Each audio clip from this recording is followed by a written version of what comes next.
Welcome to the Explainer. I am so thrilled you're here. This Explainer is brought to you by Forge College, your absolute go-to hub for mastering Web3 engineering.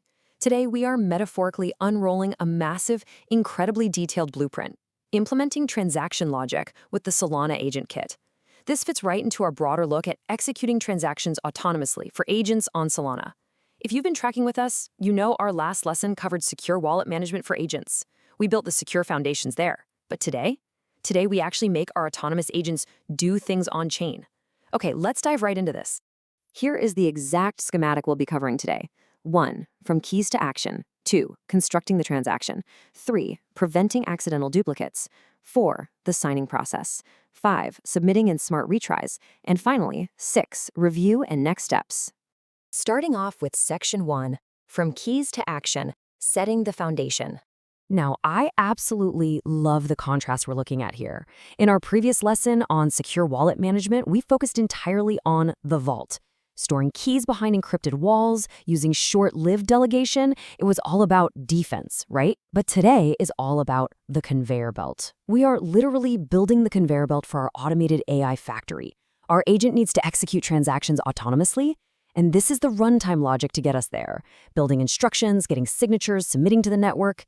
Because here's the thing, secure signing is absolutely crucial, but it's not enough for a fully autonomous agent. If your AI is a robot, the vault is just where it keeps its ID card. The conveyor belt is how it actually does the work and ships the product out the door. Moving right along to Section 2, constructing the transaction, assembling the package. Let's walk through exactly how this package gets assembled. These are the literal code path steps for composing a transaction in TypeScript using Web3.js. Step 1, you just initialize the transaction object. Step 2, you add your core instructions, like what is this agent actually trying to achieve? Now, Step 3 is where a ton of people trip up, so definitely pay attention here. Setting the fee pair and fetching the recent block hash. The absolute key is that this has to be done before any signing happens. If you sign it and then try to change the fee pair or update a still block hash later, boom, the whole signature breaks. Finally, Step 4, we attach a memo marker. And why do we need that? Well, it solves a major network headache. Which brings us to Section 3, preventing duplicates, idempotency in action. So the Solana network mailroom is blazingly fast, but honestly, it can get a little chaotic. That's how we need the idempotency key. I know, big fancy word, but the concept is brilliantly simple. An idempotency key is just a unique, durable, on-chain marker. It makes sure an operation only happens once, even if the agent tries to send it 50 times. Just think of it as a unique tracking number stamped firmly on our factory package. And this pizza analogy perfectly hits the nail on the head. We've all been there, right? You're ordering a pizza online, the website lags, so you impatiently smash the order button 3 times. Well, if that site isn't built with idempotency, congratulations, you just bought 3 pizzas. Now imagine an autonomous AI dealing with actual financial transactions. If it clicks order 3 times because of a network lag, it could literally drain a treasury. By attaching an idempotency key, which we often do using the Solana memo program as a neutral on-chain marker, we make sure that even if the network stutters and our agent retries the transaction, the blockchain knows, hey, I've already processed order 52B, ignore this duplicate. It guarantees you only get 1 pizza. All right, Section 4, the signing process, authorizing transactions. Let's talk about the signer provider. Operationally speaking, this is probably the most important design artifact in our entire codebase. It's an abstraction interface. All it does is take an unsigned transaction, work its magic, and return a signed one. By using this interface, we completely decouple our key storage from our actual business logic.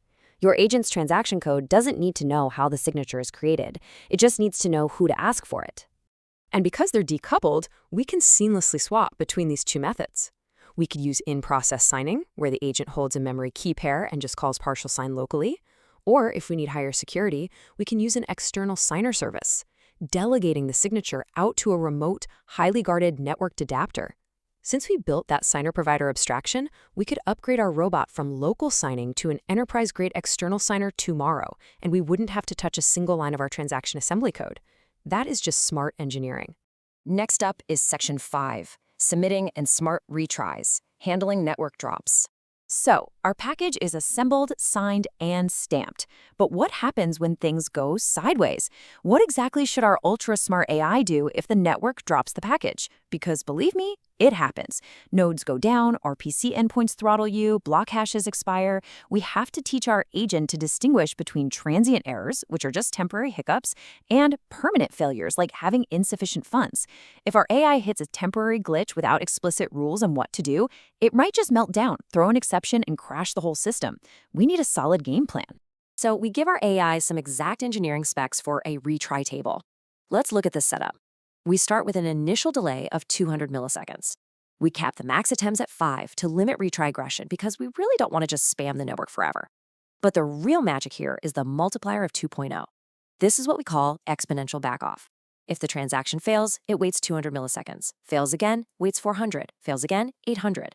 It gives the network time to breathe and recover instead of just furiously hammering the retry button.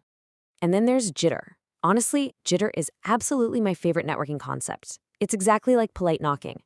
Imagine a major Solana RPC node blinks for a second, and 1,000 different automated bots all fail at exactly the same time. If they all use a strict 200 millisecond delay, they're all going to retry at the exact same millisecond, basically storming the gates and crashing that poor node all over again. In engineering, we call that the thundering herd problem. Jitter simply adds a random pause, say plus or minus 100 milliseconds, so our agent knocks politely at a slightly randomized time, completely avoiding that frantic rush at the door. Finally, Section 6, Review and Next Steps, Validating the Machinery.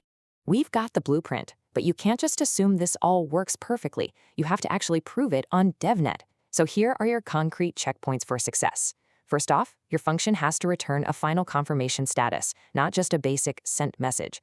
Second, test your idempotency marker intentionally. Try to send a duplicate and verify that the chain actually rejects the state change. Third, inspect the raw transaction and make sure the signature from your expected key is physically present in the array. And fourth, artificially break your RPC connection for a second and watch your logs to make sure those jittered retries actually trigger. To get up and running quickly, we highly recommend vibe coding this with an AI assistant. Throw your AI a prompt just like this. Write a TypeScript function named build, sign, and submit using @Solana/web3.js that accepts connection, instructions, fee payer, signer provider, and an idempotency key. Use the AI to generate the baseline code and then iteratively refine it with them. Ask it to add the exponential backoff, ask it to insert the memo program instruction. Taking it block by block is, for sure, the fastest way to learn this stuff. Before we wrap up, I want to leave you with a final, provocative thought. Right now, your agent can autonomously execute mechanically perfect, idempotent, retry-resistant transactions. But what happens to your on-chain state if the AI logic itself goes rogue and decides it wants to drain the treasury? That chilling thought leads directly into our next module, safety guardrails and recovery. Thank you so much for joining me for this explainer. To dive deeper into this topic, grab the full starter prompts and explore more elite Web3 engineering content. Definitely go check out forge.college. See you in the next one.